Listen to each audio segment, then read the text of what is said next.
The repair process is based upon the hydraulic injection of resin into the damaged area.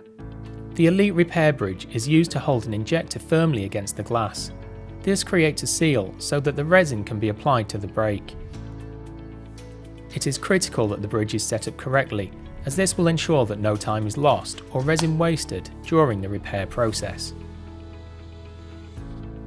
The kit includes a mirror which can be attached to the inside of the windscreen to give a clearer view of the brake as the bridge is set up. Next, we'll take a look at the bridge itself. Note that the arm of the bridge can be rotated left and right to aid inspection of the area during repair. Ensure that the arrow on the arm does not go beyond either of these outer markers. Apply the water-based gel to the rim of the suction cup only.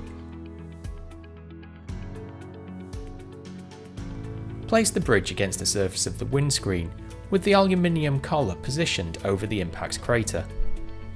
Press the suction cup firmly down and flip the cam lever to lock the bridge into place. Check that the impact crater is still located centrally within the aluminium collar and adjust as required. You may find the LED torch useful here. Next, take the injector body from the kit. Both the plastic and stainless steel versions of the injector can be used, depending on personal choice. They are used in the same way.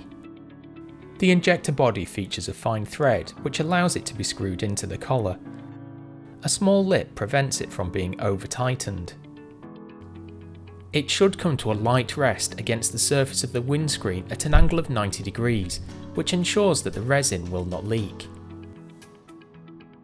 The process for using the stainless steel injector is the same. Again, a small lip prevents the injector body being over-tightened and damaging the windscreen. Look down the injector to ensure the crater is still aligned with the centre of the seal. Again, the gel allows a degree of manoeuvre if correction is required. The bridge is now set up and we are ready to apply the resin to the damaged area.